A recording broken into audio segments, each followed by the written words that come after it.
பரிசுத்தமாகுதல்.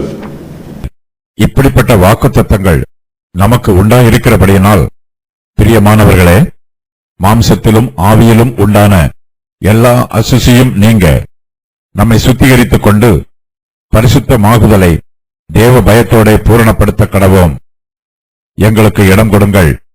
நாங்கள் ஒருவனுக்கும் அநியாயம் செய்யவில்லை, ஒருவனையும் கெடுக்கவில்லை, ஒருவனையும் வஞ்சிக்கவில்லை. உங்களை குற்றவாளிகள் ஆக்கும் பொருட்டாக இப்படி நான் சொல்லுகிறதில்லை. முன்னே நான் சொல்லியபடி உங்களுடனே கூட சாகவும் கூட பிழைக்கவும் தக்கதாக எங்கள் இருதயங்களில் நீங்கள் இருக்கிறீர்களே. மிகுந்த தைரியத்தோட உங்களுடன் பேசுகிறேன். உங்களை குறித்து மிகவும் மேன்மை பாராட்டுகிறேன். ஆறுதலால் நிறைந்திருக்கிறேன். எங்களுக்கு உண்டான சகல உபத்திரவத்திலேயும் பரிபூர்ண சந்தோஷமாயிருக்கிறேன். ஒவ்வொரு விசுவாசியும் பரிசுத்தமாய் இருக்க வேண்டும். பரிசுத்தமாகுதலை தேவ பயத்தோட பூரணப்படுத்த வேண்டும். கர்த்தருடைய பிள்ளைகளாகிய நாம் பாவத்திற்கு மரித்திருக்கிறோம். மாம்சத்திலும் ஆவியிலும் உண்டான எல்லா அசுசியும் நீங்க நம்மை சுத்திகரித்துக் கொள்ள வேண்டும். சரீரத்தினால் பாவம் செய்யும் போது மாம்சம் அசுத்தமாய் இருக்கும். இவை மாம்சத்தின் பாவங்களாகும். இதுபோல நம்முடைய ஆவியின் பாவங்களும் உண்டு. இவ்விரண்டு அசுத்தங்களையும் நாம் சுத்தப்படுத்த வேண்டும். பாவத்திற்கு மரித்திருக்கிற நாம் நீதிக்கும் பரிசுத்தத்திற்கும் ஜீவிக்க வேண்டும். நம்முடைய பரிசுத்தத்தில் பரிபூரணம் இருக்க வேண்டும். இப்போதுள்ள பரிசுத்தம் போதும் என்று அசதியாய் இருந்துவிடக்கூடாது. பரிசுத்தமாகுதலை தேவ பயத்தோட பூரணப்படுத்த வேண்டும். பாவம் இல்லாத பரிபூரணமான பரிசுத்தத்தை நோக்கி நாம் ஒவ்வொரு நாளும் முன்னேறி செல்ல வேண்டும். தெய்வ பயம் இல்லாமல் பரிசுத்தம் இல்லை. ஆகையினால் தெய்வ பயத்தோடு பரிசுத்தமாகுதலை பூரணப்படுத்த வேண்டும். சுவிசேஷத்தின் ஊழியக்காரர்களுக்கு உரிய மரியாதை கொடுக்க வேண்டும். தங்களுக்கு இடம் கொடுக்க வேண்டும் என்று பவுல் சொல்லுகிறார். சுவிசேஷ ஊழியக்காரர்களை கனம் பண்ணாதவர்கள் சுவிசேஷத்தையும் கனம் பண்ண மாட்டார்கள்.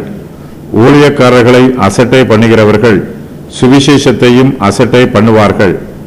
பவுல் ஒருவனுக்கும் அநியாயம் செய்யவில்லை, ஒருவனையும் கெடுக்கவில்லை, ஒருவனையும் மன்னிக்கவில்லை. கொரிந்தியர்கள் தன்னுடைய இருதயத்தில் நிரம்பி இருப்பதாக பவுல் சொல்லுகிறார். பவுல் அவர்கள் மீது அன்பாய் இருக்கிறார். அவர்களுடனே கூட சாகவும் ஆயத்தமாய் இருக்கிறார். கொரிந்துவிலே விசுவாசிகள் நிமித்தம் மரித்து போகவும் பவுல் ஆயத்தத்தோடு இருக்கிறார். அவர்களுடனே கூட சாகவும் கூட பிழைக்கவும் பவுல் விருப்பமாய் இருக்கிறார். கொரிந்தியர் மீது பவுலுக்கு மிகுந்த அன்பு இருக்கிறது.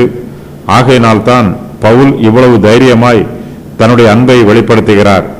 மிகுந்த தைரியத்தோட அவர்களோடு பேசுவதாக எழுதுகிறார். அவர்களை குறித்து மிகவும் மேன்மை பாராட்டுகிறார். ஆறுதலால் நிறைந்திருக்கிறார். ஊழியத்தில் பவுலுக்கு ஏராளமான உபத்திரவங்கள் உண்டாயிற்று. விசுவாசிகள் மீதுள்ள அன்பினால் பவுல் சகல உபத்திரவத்திலேயும் பரிபூரண சந்தோஷமாய் இருக்கிறார். வாக்குத்தத்தங்கள் நிறைவேற நிபந்தனைகள். அந்நிய நுகத்திலே அவிசுவாசிகளுடன் பிணைக்கப்படக்கூடாது. அவிசுவாசிகள் நடுவில் இருந்து புறப்பட்டு போக வேண்டும். அவிசுவாசிகள் நடுவில் இருந்து பிரிந்து போக வேண்டும். அசுத்தமானதை தொடக்கூடாது. மாம்சத்திலும் ஆவியிலும் உண்டான எல்லா அசுசியும் நீங்க நம்மை சுத்திகரித்துக் கொள்ள வேண்டும். பரிசுத்தமாகுதலை தேவ பயத்தோட பூரணப்படுத்த வேண்டும். அப்போஸ்தலருக்கு ஏன் இடம் கொடுக்க வேண்டும்? அவர்கள் ஒருவனுக்கும் அநியாயம் செய்யவில்லை, அவர்கள் ஒருவனையும் கெடுக்கவில்லை, அவர்கள் ஒருவனையும் வஞ்சிக்கவில்லை. கொரிந்தியரிடம் வந்திருக்கும் கள்ள போதகர்கள் இயேசு கிறிஸ்துவின் சுவிசேஷத்தை பிரசங்கிக்காமல் வேறொரு இயேசுவை பிரசங்கித்து அவர்களை குழப்பிவிட்டார்கள்.